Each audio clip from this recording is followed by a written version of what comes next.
today by Julian Ruse. Sorry. Yeah, and so we are here to talk about organizational hierarchy, communication flow, culture, problem solving, and actionable solutions to implement into programs. It was talked about a little bit briefly in the previous panel if you were just in here, the organizational structure specifically, but we are going to go a little bit more in depth. I apologize ahead of time. I have a lot of energy and I have a hard time sitting down, so I probably will be standing and walking around. So let's get introductions underway. Hello there. Said my name, position, institution type. So St. Ambrose is where Julian and I are from. It is a private college located in Iowa. Our program has been around since 2018. Some of you may be familiar with the name Joshua Sides. He's at Winthrop University. He started the program at St. Ambrose in the first year, and then decided that there was some disagreement in the structure of the program. And so Josh had moved to Winthrop. We offer right around 8 titles right now: Smite, Super Smash Brothers, League of Legends, Rocket League, a FPS team that consists and does vary depending on games, but it has Rainbow Six Siege, Apex Legends, and Call of Duty, and Smite, and what did I miss? Got it? Overwatch, and Overwatch. So those games we offer. We are housed under athletics. Our students get a scholarship average being under athletics of around $3,500 per student, but that is an average, right? So if I bring in one student that maybe has, we have a merit that we look at students when we bring them on for scholarships. So if we have a student that has maybe a lower GPA and isn't really as invested in esports as what our program is, we may offer them, $1,000 to $2,000. That now gives us $1,500 to $2,500 to play with when we're offering, say, a semi-pro player a scholarship, or we're offering a student that has a 4.0 GPA and we know is not going to be a mitigated risk to put onto the team, right? And then our general structure, we'll get into it in a little bit. Well, a lot of the same things that he said are going to qualify for the same for me, except for my name is Julian Thomas, and my position is the program relations coordinator for St. Ambrose and the Rocket League coach. Everything else is copy paste. Sure. My name is Katie. I'm the esports director and head coach at Michigan Technological University, all the way in the UP. And if you don't know where that is, there's Google Maps for a reason. And I don't want to put my hand up because then everybody knows I'm from Michigan and it's mildly embarrassing. So as I mentioned, my position, we are a public institution, public university. We are around 7,000 to 8,000 students. Our goal is to get 10,000 students within the next couple of years. That's in our strategic plan. Our program TLDR, we have 6 titles right now. We're the national Counter-Strike champions for NACE in spring 2021. Yay. The rings are very heavy. So if you're fortunate enough to have your players win one, they're very awesome. So we have Counter-Strike, Rocket League, Overwatch / Overwatch 2, I guess, whatever is the correct game at this point. League of Legends, Super Smash Bros. Ultimate, and recently Apex. So we're really excited about that. We are housed under athletics. We are the same as our D2 hockey team, our women's volleyball team, our basketball teams. We do offer scholarships. Typically they range from like 2,000 to 6,000 per year. We do have some walk-ons and we do have some kids closer to 10K per year. And that is obviously dependent on your academic merit, how good you are, how athletic you are, and your general attitude and chemistry with the current players on the roster, and the potential you have for like leadership and other opportunities like that. Anything else? So who are you? Hi. We're asking this because organizational structure is a broad term, right? And it is variable to each individual organization. So in each individual program. So that's why we asked this question. What do you want out of this panel? Is there anyone that is here that strongly has an answer? I need this answer. That is why I'm here. Yes. Why you should join NACE? Name and institution. Awesome. So why you should join NACE is what you want to get out of the structured panel?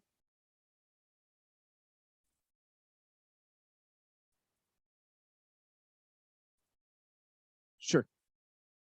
Yeah. So hopefully that is answered through the presentation. I don't think I can give you a one-stop shop answer, except for there's a lot of great people involved in the member organization, and we try to be member driven in that regard.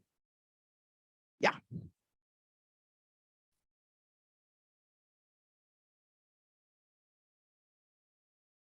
Ooh, I like that. I like that. Yeah, all of us up here are very big on mental health, and overworking yourself and having staff mitigates that, right? So that's good, and we will definitely be touching on that topic. Yes.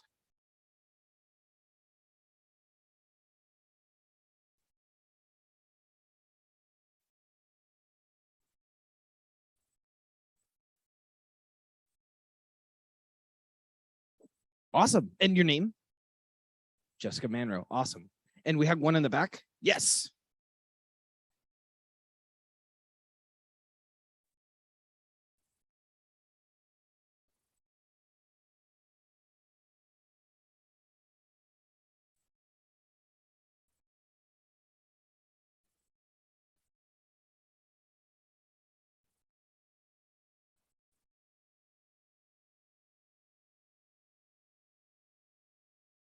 Awesome. Thank you, Miles. And a lot of what you're asking, thankfully, hands together, is what we are talking about today. So talking to administration, looking at pushing for your program, looking at the structure of your program, looking at, why is what separates organized programs from unorganized programs, right? How do you get there? So this is our first slide talking about the priorities. Oh, am I moving up? Oh, I'm moving up. Oh, thank you. Oh my gosh. It's not projecting on the actual computer screen, so here I am. Oh, okay. So the first question is really, what are your program priorities, right? You're talking about wanting to be able to pitch it to administration. Well, what's your university strategic plan, right? If you don't know that, that is something you should definitely know so that your organizational values can align with what is in the strategic plan, right? So that when you go to the university and you're giving them an update, you're not just giving them an update on your program, you're giving them an update on how what you're doing is fitting into their vision where the university is going. And you have tangibles to show that, right? How are your programs organized? Well, first point is consider the framework of the organization, which, like we said, can be found via strategic planning. Consider the vision, the mission statement, values, how that shapes the program organization, not just for the college, but now take that and scale it to your independent program. Create your own strategic plan. And now you have a very clear indicator to tell your students when they ask, what should I expect coming to your school in 3 years, right before I'm about to graduate?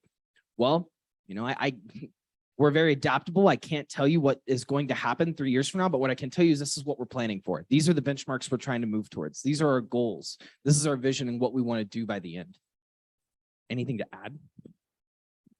Another part of this is that subset for the mission, vision statement, and values. It's really important to have established values, not only just for your institution, like obviously St. Ambrose has their own values, but for your program, because those are what are going to make your decisions easier in the long run as a program.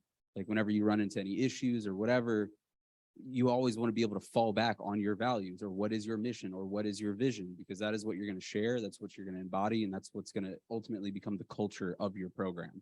And so if you don't have those set, there's a lot of confusion, and when you run into more nuanced issues, they're incredibly difficult to navigate because there's nothing to bounce off of. You don't have a framework, and that's what is important to establish first so that you can move forward anytime you run into an issue.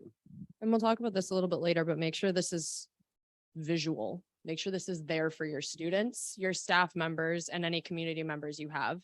If they don't know what your mission statement is or what your values are, or what we have the 4 pillars in our program, and it is quite literally on a pillar in the middle of the room because it's 2 racquetball courts and it's like smack dab in the middle, but we literally have our 4 pillars on a pillar.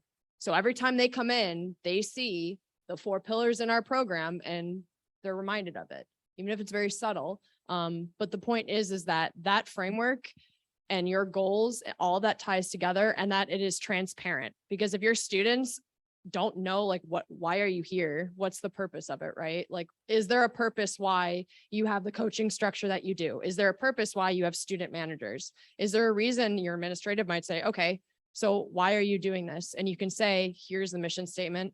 Here's the value statement of our program. Here's how it ties to the university. I actually have like highlights and clips and snippets from our mission and vision statement from the university. And I basically just kind of changed it and adjusted it to make it what I wanted for the program.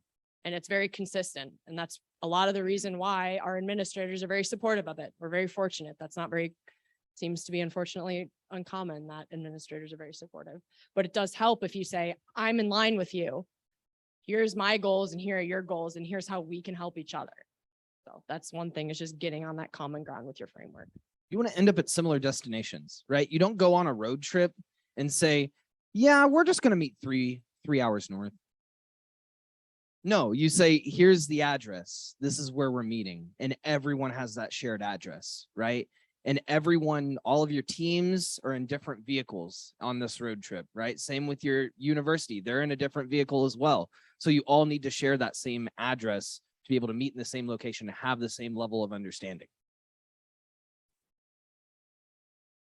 Your house is actually it's really important, and you don't necessarily need to mimic the structure, but if you don't know where to start, obviously both of us, both of our universities will describe to you how we structure our program internally. For me, for Michigan Tech, we structured it similar to an athletic team. Shocker, shocker, right? That's just what we do. We're essentially running a mini athletic department. So I structured mine similar to the athletic department because a lot of the processes and procedures are very consistent and we follow NCAA rules. So all these things mimic the structure and it's easier to integrate if NCAA happens to, and we won't get into that, but the point is you understand who to go to, you understand, and later on the communication pipeline, who you need to talk to, who you need to go through, who you can partner with, what everyone in the department works for, who they work with, and all of those things are part of your structure, even if they are not within your organization or program, they are still relevant to the structure that you decide to implement in your program.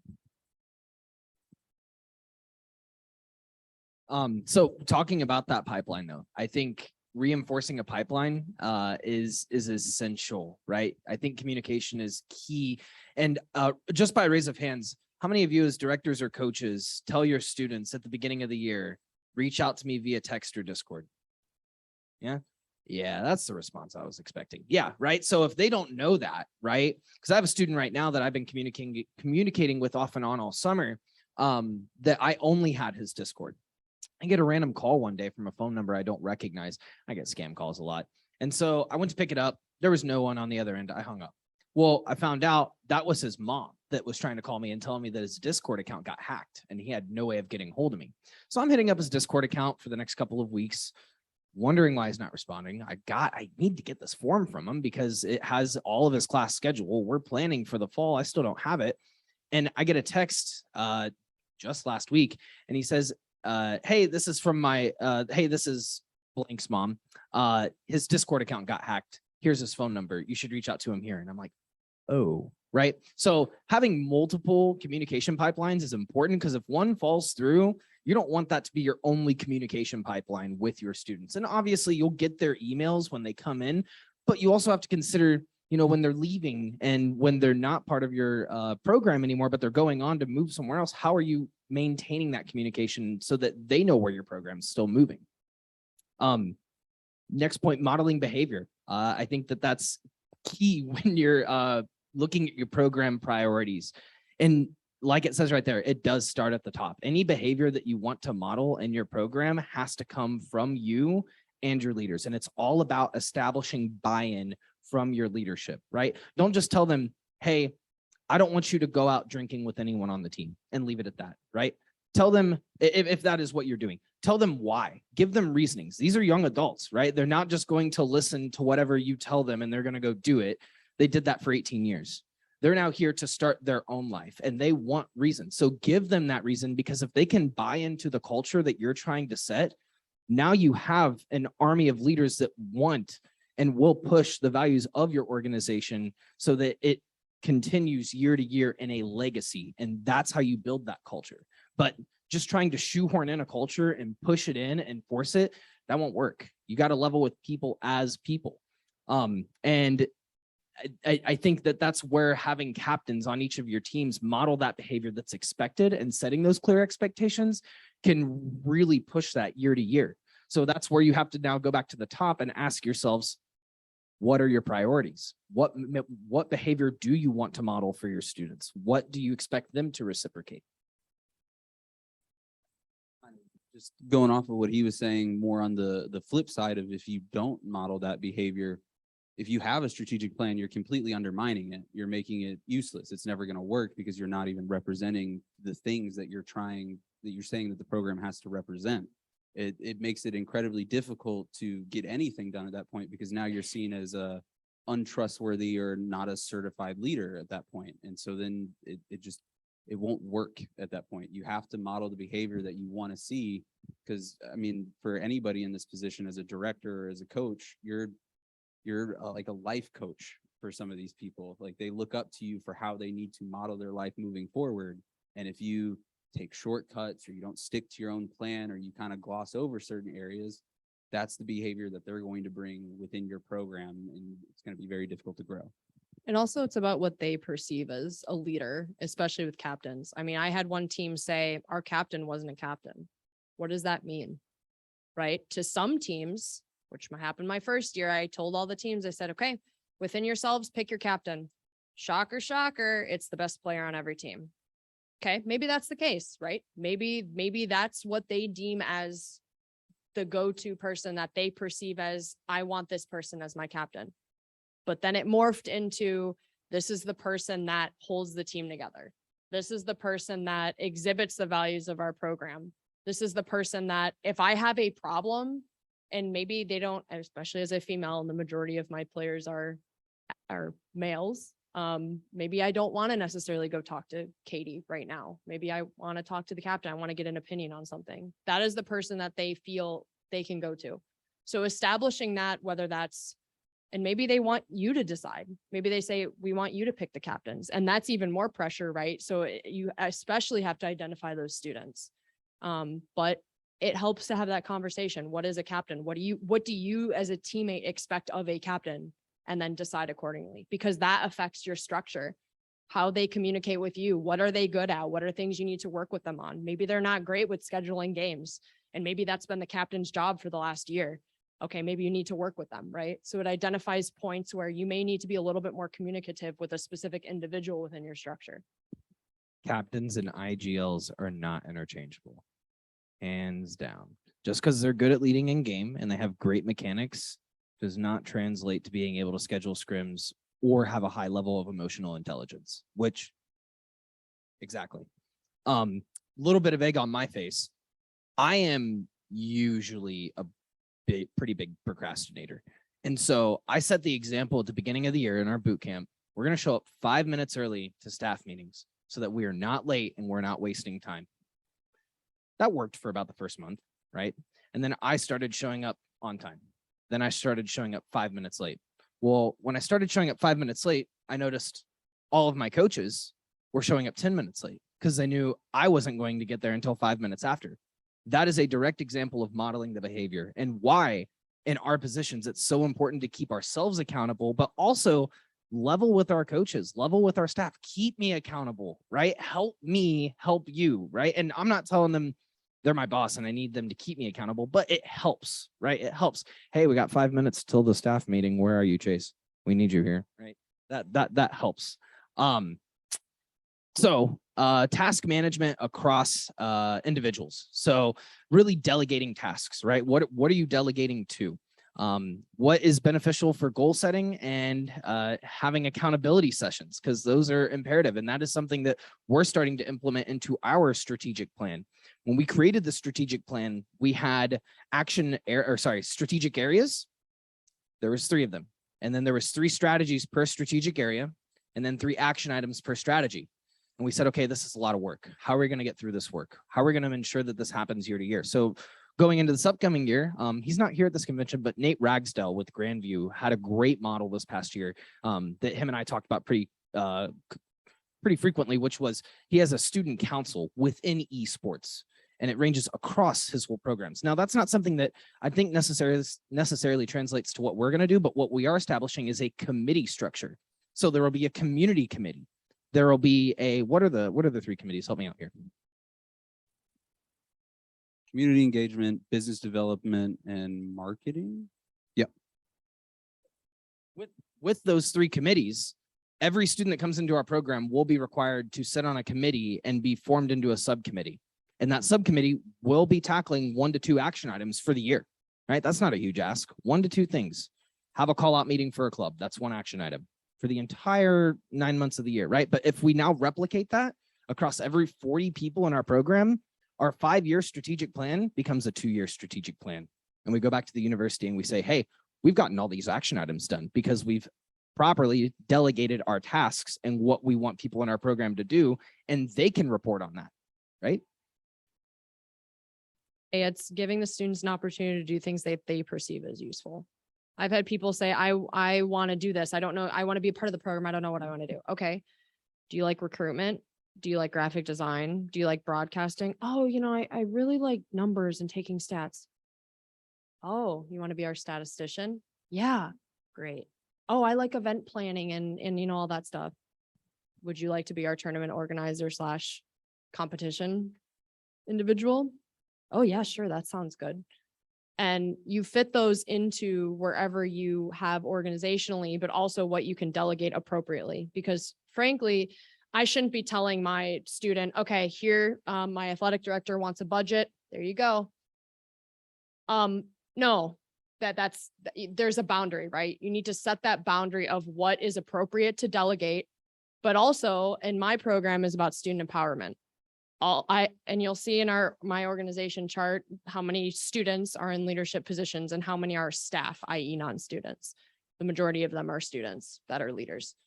And we'll get into it in a little bit, but the key is understanding not necessarily what they're good at, but what they can work to improve at and be good at and contribute to the program. And if that takes a year for them to learn graphic design, and by golly, they graduate and they say, I got this job. And you know what I said? I learned graphic design because I was in the esports program and I did all of these things. And that separates me from the other guy who has the same GPA, went to maybe a better school for this thing. And here I am and I got the job. Like at the end of the day, that's what it's for. And that's why you have to have an appropriate structure for your students, because without students, you don't have a program.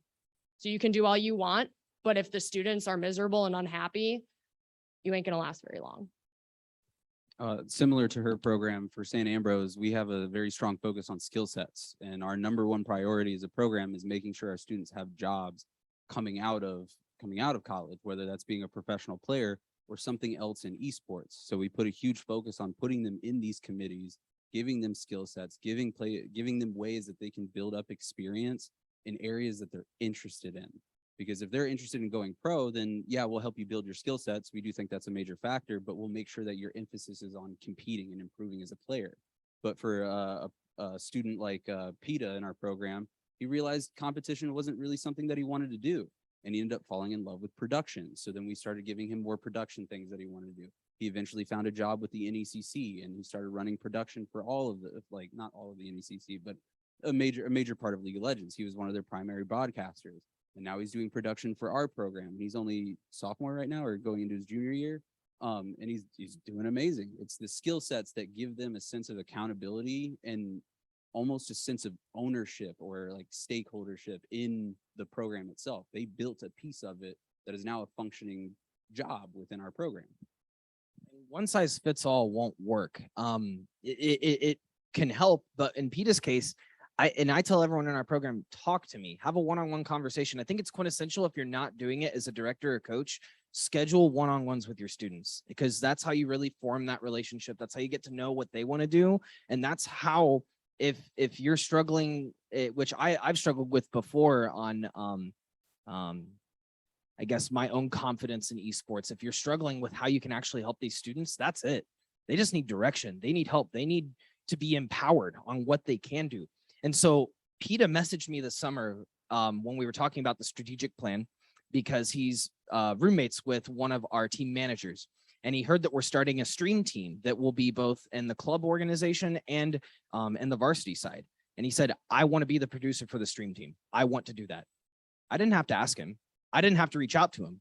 He naturally, it was intrinsically motivated to want to do that because we already put those steps in front of him for him to be able to do and push in that method. And so I think that when we're talking about preparing our students with skill sets, Julian brought up for jobs in esports, I just want my students to get jobs, right? I graduated college in 2018, just 4 years ago, right? And when I graduated, I had 10 friends that I graduated with that we were all close, all 4 years, went into the same freshman hall, graduated, we all graduated with a business degree. 3 of us got jobs out of 10, and we all tried. It's not like we weren't hard workers, right? Some of us didn't get involved in some areas. They just went to class, they went home, they didn't do anything, right? And it's hard because college is starting to turn into more of a coming of age process. People go to college without even considering what they want to do with their life. And I think that that's where we can be in a position to, like Katie said, empower our students to make those decisions, to push them in that direction. So we talked about example hierarchical charts and communication flow. This is the one for St. Ambrose. This is in our strategic plan, which is linked at the end of the presentation. Our program believes in being transparent and in a lot of ways, but we try to make all of our information readily accessible. So our strategic plan will be public. Our program manual is public. Our memorandum of understandings that we have with our students are public because we want that to be something that programs can, one, use or criticize in that way. I want feedback. So if it's something that someone's like, maybe that's not the best thing to put on there, then I'll take that feedback. But looking at looking at the hierarchical chart, this is our program structure. So we are housed under athletics. This is very simplified, but we have the athletic director that I report to. And I basically just report to him, and I oversee the rest of the esports program. Now, underneath me, we have the program relations coordinator, which is the GA position. That is Julian's position. And he oversees, I guess in a way, he collaborates with the coaches and the community manager so that he helps with retention and recruitment for all of our students. He is that point of contact. If a student feels like they need to talk about something, but they don't want to go to the director about it, Julian's the guy. Julian's the person that they know they can go to because it's important to have that person. And then Julian collaborates with each of our individual teams for recruitment goals, right? So to be transparent, St. Ambrose usually year to year has a 15 student recruitment goal for the year. So we just divide that up amongst all of our teams. And I say, this is your minimum of what you're looking at. But ideally, you are pushing towards having a varsity and academy roster for your team. That is what you want to push towards, because if you have a 6-person Overwatch team and that's all you recruit for, and someone doesn't make the grades first semester, what are you doing, right? Where are we at now? Now we're in a much more comparable position rather than if we have 9 students, right? And we get them scrim practice, the other 3 who maybe aren't on main roster, we get them opportunities and they compete and fight for a spot on varsity. Now they have it. And then we have our community manager. That is Ben Mallon. That is a kind of new position that we've introduced coming out of our budget with our operational budget within esports. He oversees this year, he will be overseeing the club initiative that we'll be starting. And then we do a myriad of tournaments. Last year, we ran 4 regional events that had more than 200 people in attendance. So he is going to be working with and overseeing that. And yeah, that's on the left side. And then underneath us are mainly the student positions. So the general students in our program, and then a little bit above the students are the team managers and the team captains. And so we are big on, I think someone mentioned that they're getting their master's in organizational leadership. Was that someone in here?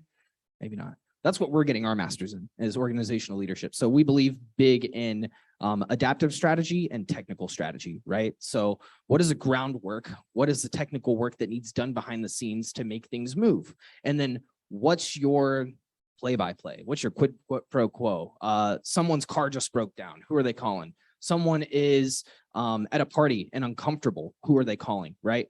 And that's where your team captains come in. That's where they are the adaptive leader for your team. On the right. And then your team managers are the ones that are setting up practices, setting up scrims, being the point person for the team to go to. And those are within our program, those are all work study positions. And we've scaled our program so that we have a 1-to-1 ratio of team managers, team captains, and coaches for every team that we offer in our program, with the exception of Smite, because that's a little thing I'm starting. So I'm leading up the Smite initiative for this upcoming year. But that is our hierarchy. Anything to add, Julian? Yeah, it's kind of going back to how we're getting our master's in organizational leadership. He was talking about adaptive challenges versus technical challenges. Really what that's summed up as is leadership versus management. Currently, we have too many managers and not enough leaders in the world, and people who don't understand what leadership actually is. And that's ingrained into our entire structure. So you can kind of see the gray lines. I wish we would have added arrows to really exemplify this, but everybody has the ability to communicate with everyone. There is a student council that the athletic director actually has that like brings everybody that are students to tell them about things.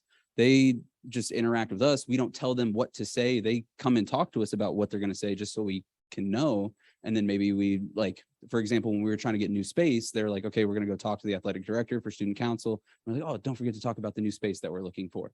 Because then they know that the students actually know what we're doing in our program. They know our structure, we're transparent, and they help us get those things done.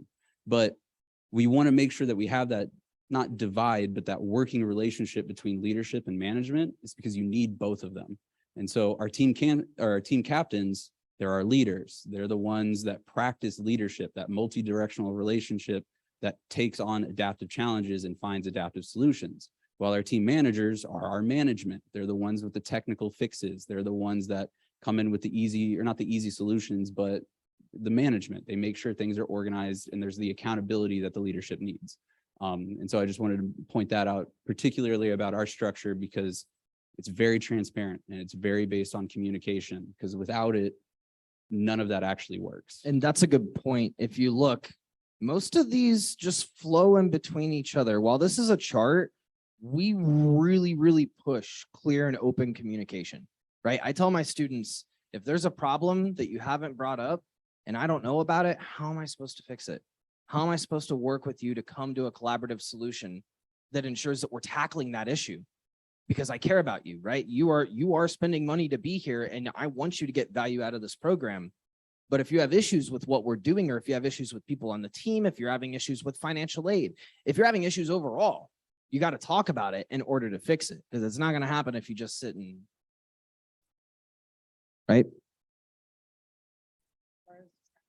So I apologize. I'm not a business major. Very clearly, I am a usability person, so I'm really surprised that I literally have a vomit of boxes on here. So I apologize for that. So our chart is a little bit more complicated. That doesn't mean it's better. It just means that I like putting every single thing, individual thing, so people can see it. So we are housed under athletics. So Dr. Suzanne Sandberg is our athletic director. Is amazing. Under her is obviously myself within the esports program as the director. Chris Giletti, stole him from Davenport.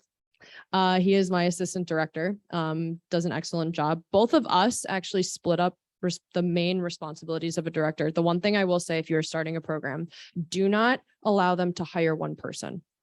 Just because there are people out there that do it themselves and are very good at it does not mean that is a good thing. I will stand by that. I will die on that hill. Having at least 2 full-time, or even a full-time and a part-time, is just critical for allowing you to be able to focus on not only the upper level strategic plan, but also the boots on the ground and be able to delegate appropriately and have a positive work-life balance.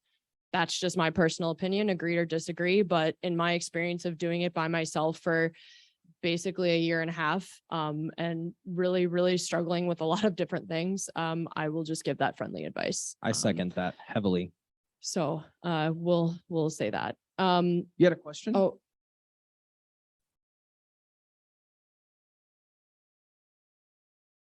blanket statement, I would say, across all programs. You cannot put all the responsibilities of what we do on one person. And the first year at St. Ambrose, I had Overwatch and League of Legends, just me doing it. And that was still 60 hours a week, still building out a program. We are literally running a mini athletic department. You're doing budgeting. So look at all these people. So finance, NCAA compliance, eligibility, mental health, equipment manager, partnerships, et cetera. All of these people work within our athletic department. We do all of that. Like literally budget, we schedule competitions, we manage memberships, we make sure they have the equipment they need. We're recruiting, we're retaining, we are being mentors academically, I would argue not really mental health wise, but, checking in, making sure your students are okay. And then obviously sending them to appropriate resources when kind of that boundaries hit. The way All revenue, all of these things we are doing as individuals, all of you are doing as individuals. That is a mini athletic department. That is the first thing my dad said to me is, are you kidding me? You're running a department. Thank you. That's literally not even on here. How did I forget Cal? He's literally so goated in our program. He's actually won like 3 different awards for best jersey design for multiple sports, and esports is one of them, just saying. So yes, and plus Cal. Yeah, so we're doing all of that. So absolutely, I 100% would say that you need to have at least 2 people. The way that I got more coaches in my program was this statement exactly. I asked the athletic director, would any school hire an athletic director to oversee football, basketball, and baseball and coach them? No, that's unreasonable. If they say yes, run. Yeah. Literally run. So I, myself, and Chris report to these individuals as needed, whether that's budgeting, whether that's filling out eligibility forms. So we're in communication with them. We are also in communication with IT. Obviously, our sport is on computers, and we all know how finicky those are. So we actually have dedicated relationships with IT. If you do not do that and you have a space, would recommend doing that. IT is busy. Anybody in IT will tell you that. However, if this is an important part of your university and you want to make this as, useful as possible, if your equipment's broken or you just don't have a good space or there's internet issues or whatever, I'll blame it on the lag. No, actually, you can 100% blame it on whatever you want to blame it on. So be in contact with them. IT was there every step of the way when we were building our facility, and their input was critical in terms of designing and actually what was implemented in terms of making it as usable as possible. And then under them are kind of IT coordinators. So these are 2 students. They are also working for IT. They are dual appointed, but they are very familiar with esports and they want to be a part of it. So they manage our facility. So if any player or staff member has a problem, they follow the IT coordinator's protocol, whether it's a form, messaging them on Discord, tagging them, and they work it out. And then anything that needs to be done from do we need to talk to telecom? Oh, do we need to have this sent to the shop to get fixed? That is between those 2. I am just informed. So there's that line of communication. I have weekly IT meetings with administrators from IT, and I have weekly IT coordinator meetings. So there's that level of communication. And then under myself and Chris are student admins. So these student admins, I would say, quote, report to both Chris and I, but also are working with all of our players and any of our staff members really. So we have our facility coordinator who works on scheduling practices and games in the facility, as well as broadcasting and casting schedules. So we don't have an arena. We have 12 computers in a broadcast room. So, and we have 6 game teams. Everyone wants to practice, but how are we going to manage that? We have a statistician. Again, she has a process for after the game's done, they upload screenshots, and then any questions so she's directly communicating typically with captains in that regard. And then we just added a tournament organizer and community events coordinator to help us run a couple events and tournaments and also plan for any lands that we want to attend. So he's actually an alumni. He works directly with myself as well as the team captains in terms of what leagues are you signing up for? Are there tournaments on the weekends? What do we need to plan for? Sends me budget, possible budget implications as necessary. And then Chris is one of his 3 main areas are recruitment, which is the big one, managing the media team and partnerships.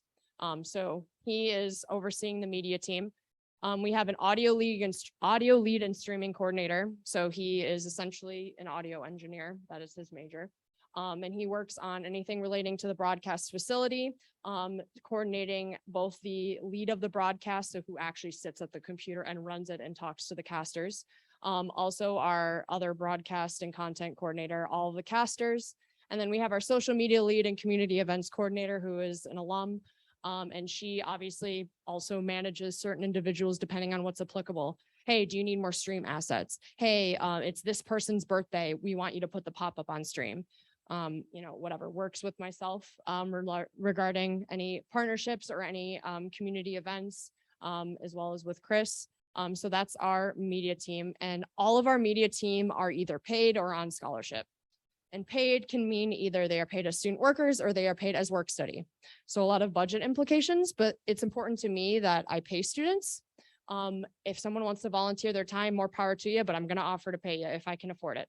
And that is what has kept all of these students here, not just the money, but they realize that they're doing meaningful work. They're doing work that they want to do. Our audio lead actually fully designed the audio system and spec'd out the audio system for our broadcast room. And he put it together as a second year audio engineer. And we've used it for 2 years. So those are the type of hands-on standout experiences that you could have in a student leadership role if you want to structure it that way. I could outsource this. I could absolutely hire someone to come in and consult and do it. Or I could have one of my brilliant students that I know they're smart and I trust that has consulted with his professors and IT to do it. And he did an awesome job of it. And then we have all of our, players and competitive staff. We only have 2 dedicated game coaches right now. My goal is to have a team manager and a game coach for every single game. We just don't have the budget for it. That's just a simple fact. I refuse to underpay coaches. We pay our coaches very well, and that comes at a price. It means we can only have a few of them. So, and again, that's a program choice. Every team has a captain. And if teams have multiple different teams, they each have a captain, and they, the players report to each other. And then obviously I wasn't going to fill it out for all the rest of the games, but again, to mimic the other structure, it is an open structure. I schedule one-on-ones with every player every year, every semester. I started doing that last semester, and it really helped. I said, hey, be real with me. Like, what do you want to see improved? And they are much more likely to be honest if you are open to having that conversation and asking them what they like. Oh, hey, this was better this year. Hey, your communication was much better this year. Oh, things were much clearer this year. I knew what was expected of me this year. Okay, what do you need to improve? Okay, this was really frustrating about the facility that this took forever. Okay, so then we identify possibly where there are going to be problems in your structure. Everything's going to have pros and cons, and there's going to be communication breakdowns within whatever structure you choose. So as these things happen, identify possibly who was involved, what type of communication breakdown it was, and where maybe do you need to insert a person? Do you need to create a procedure? Do you need to create a protocol? Whatever it is, to try to fix that and remedy that and prevent that from happening again.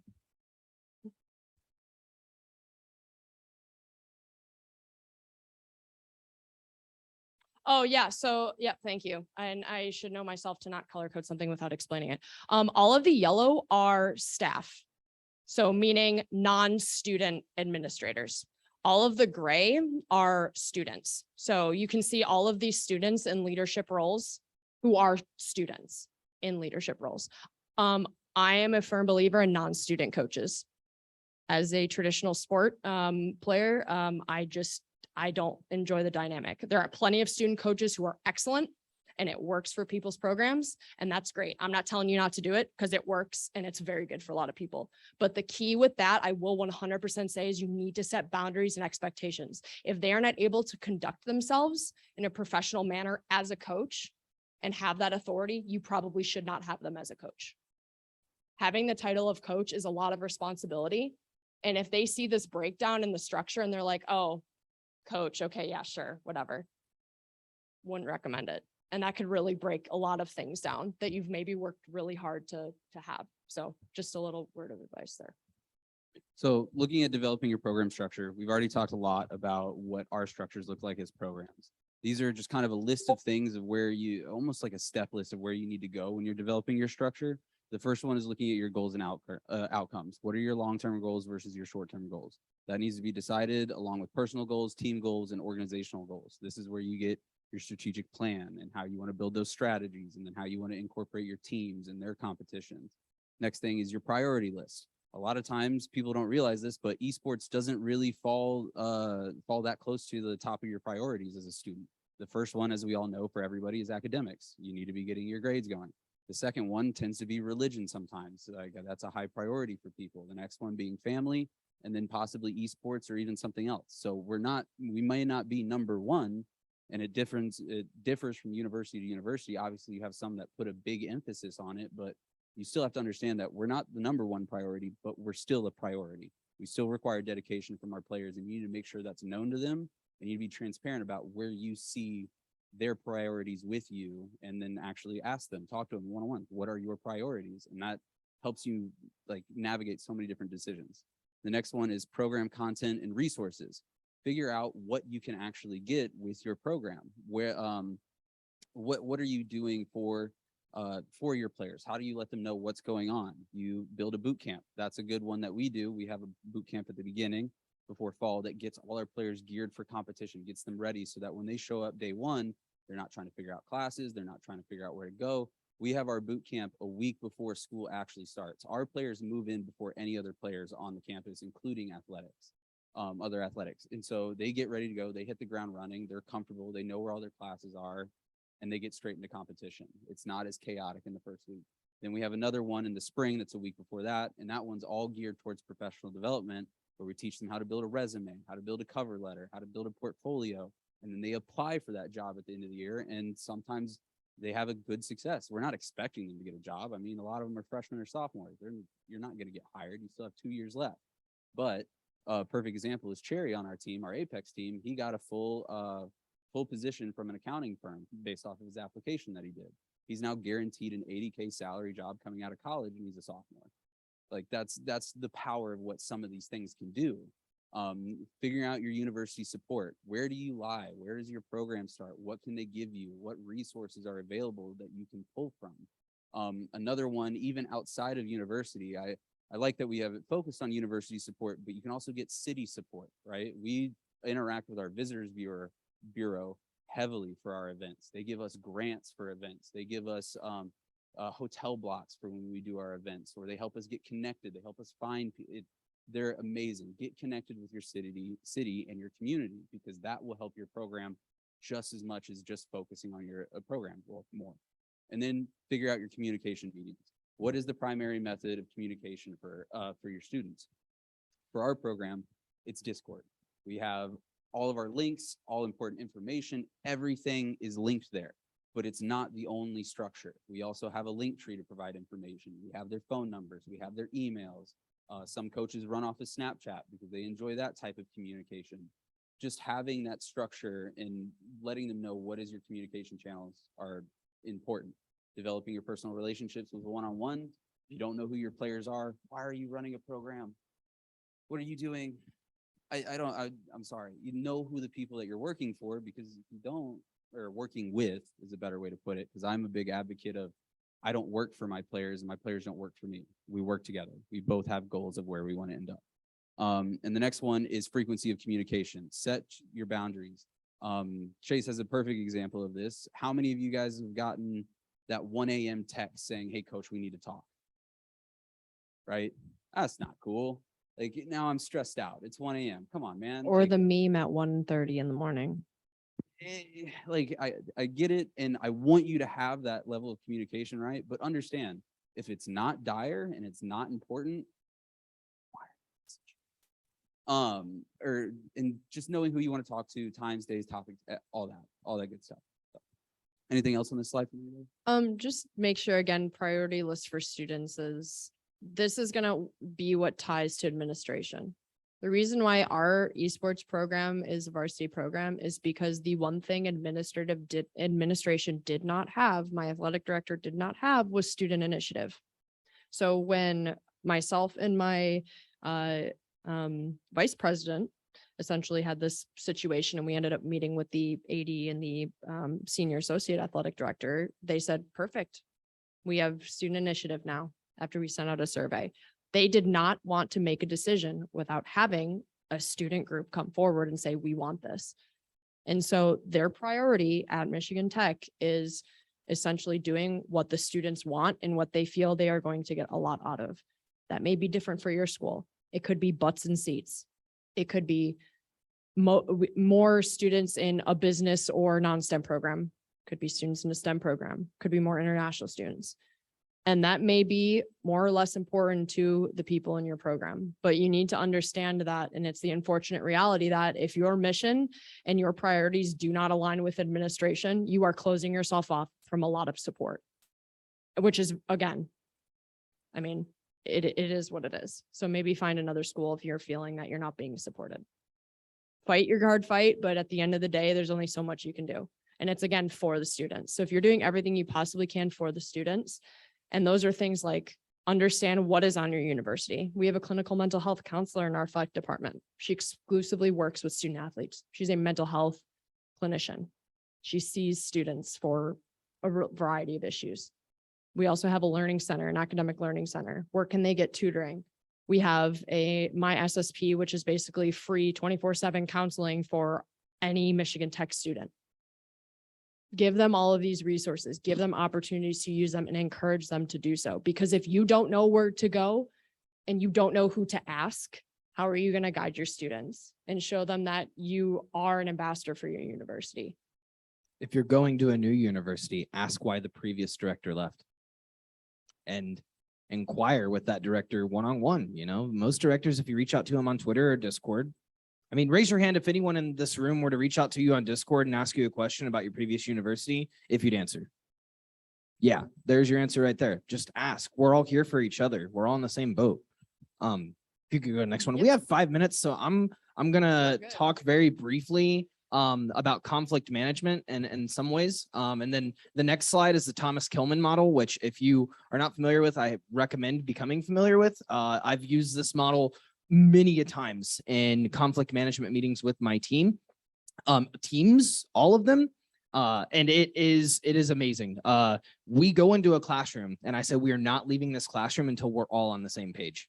And sometimes it's 30 minutes and it's bliss. Sometimes it's 3 or 4 hours and we cancel practice, but there's no point in practicing if we're gonna argue and have underlying just tension the entire time, because we're not going to get anything out of it. Our brain is in another place. We're not there for learning at that point. We're there to think, oh, that son of a, right? So this is a great model. It basically shows, it's a chart on where everyone is individually and where they believe their teammates are. So we go into a room and usually they're split up in quarters, but I say, I want you to go to the board and I want you to put where you think your relationship is with your members on the team, right? So we have empathy this way, and then we have assertiveness going up to down.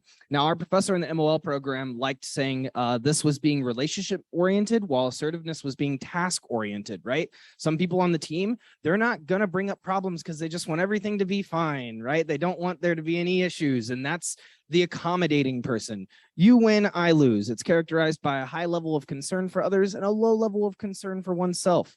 And then on the other end with assertiveness, that is a competing. You lose and I win. It maximizes a concern for self and minimizes empathy. But it's mainly just being task oriented, right? I want to win. I'm here for practice and I'm going to practice, right? So what I'll do is I'll get all of my students in a room and I'll have them put themselves on there. And then I'll have them make a chart of where they think all of their other teammates are. And oftentimes it's just a misunderstanding between the members of the team where they're like, oh, well, I just didn't know that you were just task oriented. Where can we find a middle ground? And that middle ground is compromising, right? And that's not always where you want to be. Sometimes it's where you have to settle. But most of the time, you're going to want to hit collaborating. We've used that word a lot in this program, or not in this program, but in this meeting, in this panel, which is you win and I win. And collaborators are, I understand your goals. I understand what you want to get out of this, and you understand what I want to get out of this. So we're going to work together to make that happen. This is a great model. Highly recommend it. So developing program culture. We've talked about it before, expectations and goals. It should be public to what is public to everyone in the programs. Some things can and should be public facing. Write them down. Make them remember what their goals are. Don't just ask them what's your goal at the beginning and then check in a couple weeks later. One-on-ones, go in every time. How far are you to meeting your goal? Where are you benchmarking your goal? Not just for your students, but for your captains, for your managers, for your coaches, and for yourself. And that is why a strategic plan is so quintessential to doing this. Briefly going through disciplinary action, transparency is key. We're big believers. Sometimes conflict management can get heated in esports, but it's important that you engage it appropriately, right? Accountability is pretty big via intrinsic motivation. So keep people accountable and motivate them, empower them to push to want to get, push for betterment of themselves. Blech. But I think we're about out of time, so I'm gonna throw it over to you guys for any final thoughts. Well, I was going to actually redirect it and open it for Q&A because I know people probably have some questions. So we've got about 2 minutes. Anybody got any burning questions?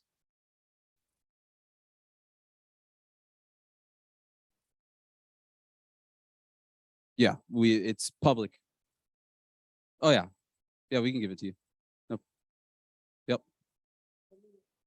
Send me a Discord message or an email, and I'll make sure that you get this presentation or a copy of this presentation. There were some links at the end that we weren't able to go through as well, and I'm happy to send you those links or the presentation so you can access those links. And I'm happy to do a whole separate meeting and actually go through it in more depth. So.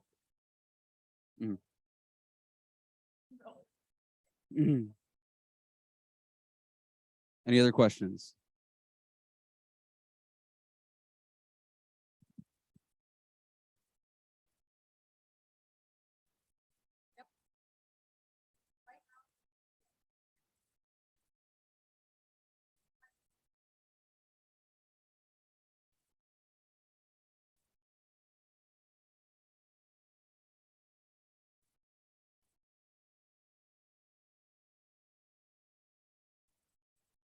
Mhm.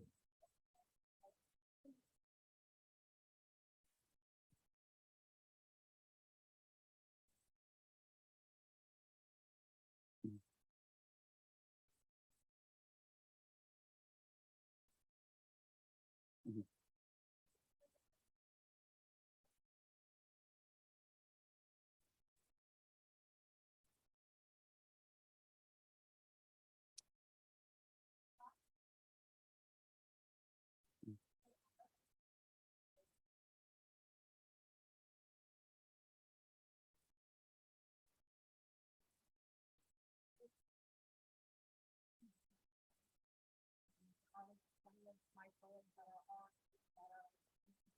Mhm.